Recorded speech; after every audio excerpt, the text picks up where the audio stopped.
नमस्कार दोस्तों, शीतला माता की अनेक कथाओं में से सबसे प्रचलित कथा आज मैं आपको सुनाती हूँ। एक बार एक बुढ़िया का रूप धारण कर शीतला माता राजस्थान के डूंगरी गांव में गई। माता जब गांव में जा रही थी तभी ऊपर से किसी ने चावल का उबला हुआ पानी डाल दिया।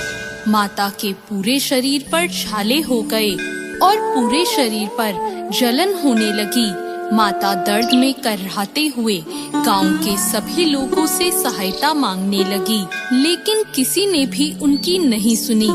एक कुम्हारिन अपने घर के बाहर ही बैठी थी और जब उसने देखा कि एक बुढ़िया दर्द से करहा रही है तो उसने उसे बुलाकर अपने घर पर बैठाया और बहुत सारा ठंडा जल माता के ऊपर डाला।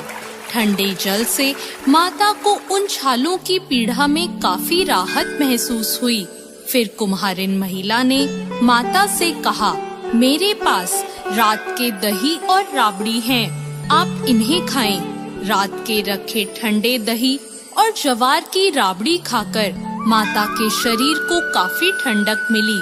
माता ने कुम्हारिन से कहा, मेरे सिर में जुएं पड़ गई है, उन्हें भी निकाल दे। जब कुम्हारिन माता के बाल बनाने लगी और जुएं निकालने लगी तो बालों के नीचे छुपी हुई तीसरी आंख देखकर वो डर गई।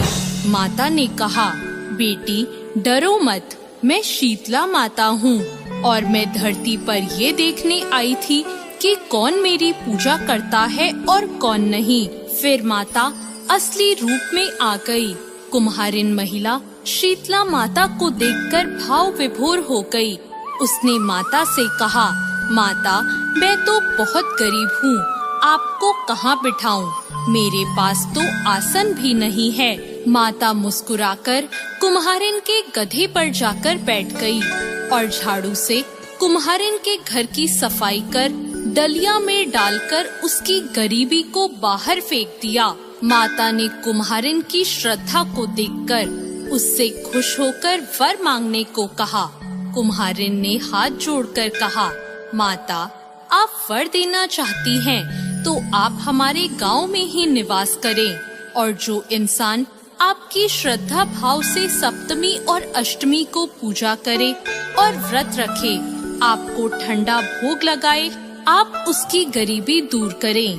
पूजा करने वाली महिला को अखंड सौभाग्य का आशीर्वाद दें। माता ने कहा, बेटी ऐसा ही होगा और कहा कि तू इस करवे का जल अपनी झोपड़ी पर छिड़क लेना। कल सारी नगरी में आग लगेगी पर तेरी झोपड़ी नहीं जलेगी। यह कहकर माता अंतर ध्यान हो गई। रात को सारी नगरी में आग लगी लेकिन कुम्हारिन का घर बच गया। यह देखकर नगर के राजा ने कुम्हारिन को बुलवाकर उससे पूछा, कुम्हारिन पूरे नगर में आग लगी पर तेरी झोपड़ी कैसे बच गई? कुम्हारिन ने राजा को शीतला माता की कृपा की सारी बात बता दी। तब राजा ने पूरे नगर में ऐलान करा दिया कि शीतला अष्टमी के दिन किसी के घर में चूल्हा नहीं जलेगा और सभी लोग शीतला माता को ठंडे भोजन का ही भोग लगाएंगे।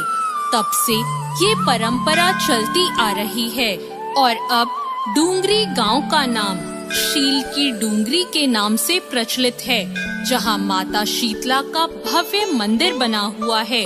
दोस्तों, बोलो शीतला माता की जय। आप सभी को शीतला अष्टमी की बहुत शुभकामनाएं। धन्यवाद।